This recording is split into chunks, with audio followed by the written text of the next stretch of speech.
12 मई 2005 को कल्याण सिंह ने लिब्रान आयोग के सामने गवाही दी। कहा,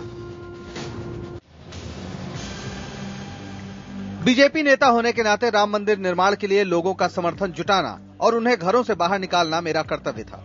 मुख्यमंत्री के तौर पर मैं 6 दिसंबर 1992 को हुए कार सेवक आंदोलन के लिए जिम्मेदार नहीं था। कार सेवक खुद ही अयोध्या पहुंचे थे। जिस जगह को बाबरी मस्जिद कहा जा रहा है वहां राम मंदिर के निशान हैं और खुद एएसआई की रिपोर्ट भी यही कहती है। 1936 से वहां पर नमाज नहीं पढ़ी जा रही। साफ है, कल्याण सिंह भी भगवा राजनीति के वाहक थे। बीजेपी नेता के तौर पर वो अपनी जिम्मेदारी बताते रहे, लेकिन मुख्यमंत्री के तौर पर अपना कर्तव्य शायद जानते बूझते भूल गए। वो जब तक बीजेपी में रहे इस मामले को पार्टी का गर्व बताते रहे, लेकिन जैसे ही बीजेपी छोड़ी इस वाकये को गलती मानने लगे। शायद इसीलिए कहते हैं राजनीति के रंग हजार। आरोपी नंबर 4, उमा भारती। 1992 में उमा भारती ने सिर मुंडवाया हुआ था।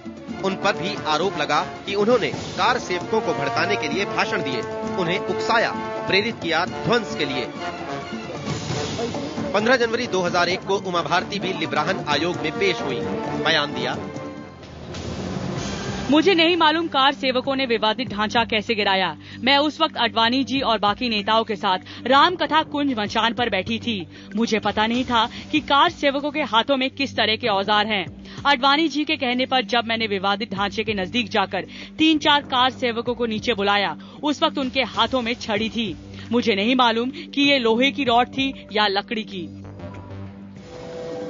उमा भारती उस वक्त बीजेपी में थी, तब उन्हें कुछ पता नहीं था। आज वो बीजेपी से अलग है, फिर भी कुछ नहीं जानती। मैं तो 1 दिसंबर से 7 दिसंबर तक अयोध्या में थी और 6 दिसंबर को तो मैं उसी जगह पर मौजूद थी। लगभग दूरी पर थी वहां से, लेकिन वहां मौजूद थी उस जगह पर।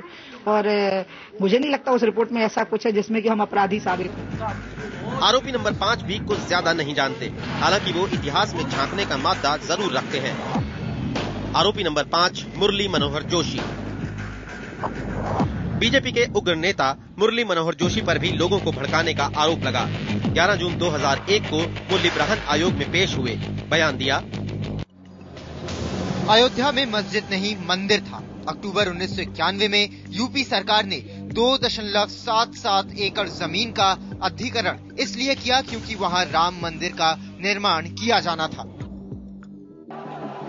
जबकि एक सच्चाई ये भी है कि पर्यटन और भक्तों को सहूलियत देने के नाम पर सरकार ने 2.77 एकड़ जमीन मांगी थी। बहरहाल सच जो भी हो, भगवा नेताओं के तमाम बयान एक ही बात की ओर इशारा करते रहे।